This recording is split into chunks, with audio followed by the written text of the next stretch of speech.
It's a deep human need. You cannot escape it. If you try not to have sublime experiences in life, you're going to go for the false sublime because you need it in some way. There's no escaping this law. It is a law. One of the readers or listeners out there want to know what the difference is between the sublime and the false sublime. And the real answer is you have to wait like 2 years for the book to come out where I will really spell it out. But I'll give you a general idea. So the idea of the sublime is that we live in this world where there's a kind of a limiting circle to our behavior, to our experience of life.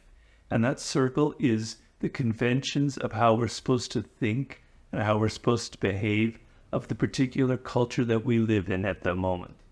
These are experiences that are conventional, that we're supposed to have.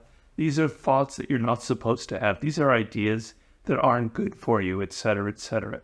This is the limit that you're supposed to stay in to be a good human being in the 21st century. Okay?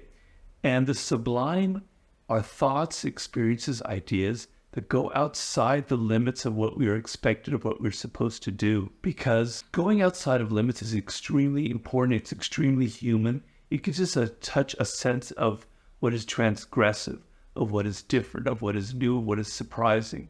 It excites us. It reignites that youthful feeling. You remember when you were 4 or 5 years old, maybe you do or maybe you don't, about how everything in life excited you and how the world seemed really amazing. All these fantastic things you wanted to learn. You were a sponge. You wanted to soak it up. The sublime kind of re-triggers that youthful feeling where the world seems marvelous. It seems exciting.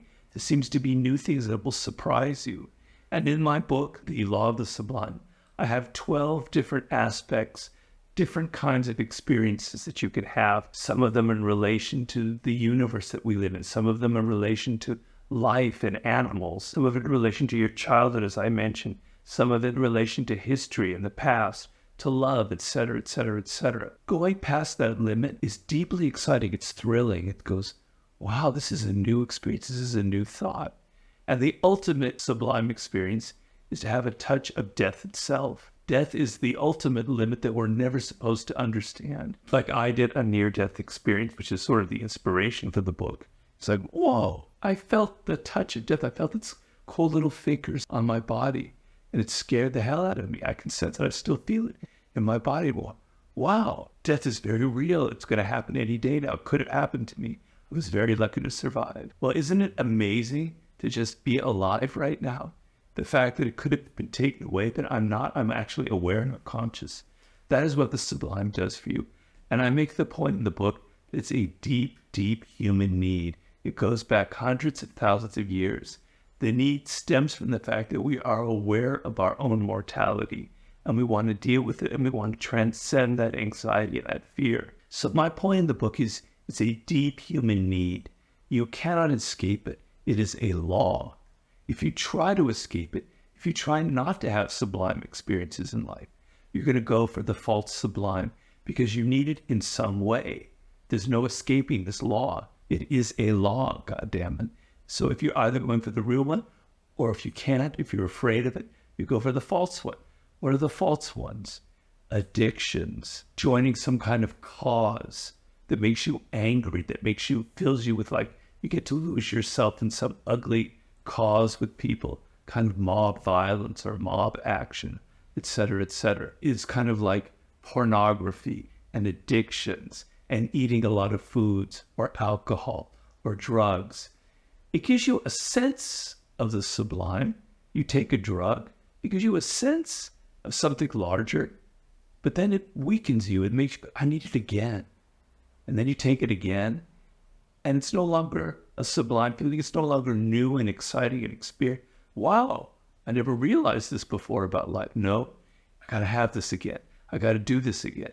More and more and more. Addiction, addiction, addiction. Those are examples of the false sublime.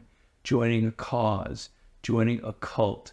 And I'm not saying all causes are bad. There's justice in life, and there are social movements where you're actually creating something beautiful and positive. That can be a sublime experience. And some kinds of revolutions in history can be incredibly sublime. So if I was living in Iran right now, and I was part of all the fomenting and agitation going on in the streets, and I was involved in that, which I wish I were, but I don't live in Iran. I don't wish it because it's horrifying, but if I were there, it's a sublime feeling. You're joining with other people. You're creating a new world. So causes can be sublime, but a false sublime is where I just lose myself and I just want to be angry and I want to hurt people. I want to be violent, racist kind of things, etc., mob violence. That is a false sublime. Cults and some spiritual beliefs where you don't have to think about yourself, but you can kind of just sort of lose yourself in something that isn't positive, that becomes kind of an addiction that you have to have, that you crave. Those are all examples of the false sublime. So the differentiation is, and I've said this in earlier videos, between the internal and the external. Real sublime affects you inside. It changes how you are from the inside out. What the great psychologist Abraham Maslow called peak experience. You have it, and you're never the same again. It alters how you think, how you feel. The false sublime is external. It happens on the outside. It doesn't change you from within. In fact, it makes you addicted to something over and over and over again. It's just simply getting out there and having action for no purpose, etc. It's not going beyond those limits. It gives you the illusion of it, which is sort of what alcohol or drugs can do. I'll give you a better definition when I write the book, because I am generally more eloquent in writing than I am in speaking. But that, I hope, gives you a sense of what I mean between the real and the false sublime.